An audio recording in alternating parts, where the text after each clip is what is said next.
I recently toured Paris and the villages on the way to the Normandy coast of France. These charming little towns were suddenly sucked into a world war on June 6, 1942, that changed the face of history. These beaches and battlefields still show the wounds from 80 years ago, that are still wet with the memory of blood and guts, of sons and daughters, uncles and brothers. They will never experience the joy of growing up, having a family, having the privilege of living in the greatest country in the world for which they gave their all. It is beyond comprehension seeing these battlefields where thousands of human beings, of which many were blood relatives, stood face to face trying to kill each other. These events, costing millions of lives, were not isolated incidents that suddenly occurred one quiet morning. They are brewing for decades and the result of seemingly unrelated events that gradually infected an ever larger part of their society. We all want the same thing, a peaceful coexistence, the right to live and worship and be self-sufficient, guided by the Golden Rule and the Ten Commandments. Or do we? These places and events confirm the history we all learned in school. It brings to life the horrors of such depravity and destroys any doubt such atrocities could ever happen, much less happen in the 20th century.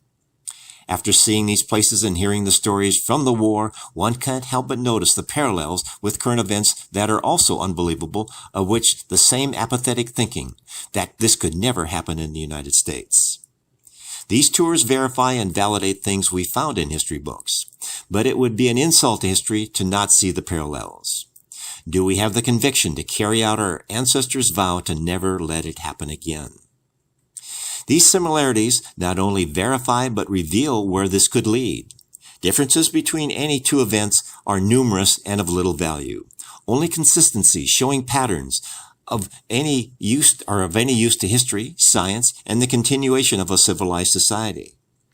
History shows pictures of people being told to wear certain items of clothing, masks, being restricted from areas without certain paperwork, vaccine passports, gathering denied if contrary to certain agendas, closing places of worship, ethnic groups identified as problematic, BLM and Antifa, restricting travel or allowing only certain businesses to operate, allowing only big businesses to bypass regulations and destroy independent businesses, orchestrate phony insurrections, and criminalizing legitimate questions about election integrity are all examples of modern times replicating history. Only the names and the circumstances have changed. If we dilute history and allow it to be reviewed, without noting these parallels, it will happen again. If we do not acknowledge these similarities, we are the proverbial frog in the gradually warming pot of water. We must confront the danger of being gradually boiled to death while we still can. Our culture is marinating in the gradually warming pot of water. Seeing the parallels is the only way to keep us from never letting it happen again. This is Keith Kuby, wishing you the best in making the world a better place.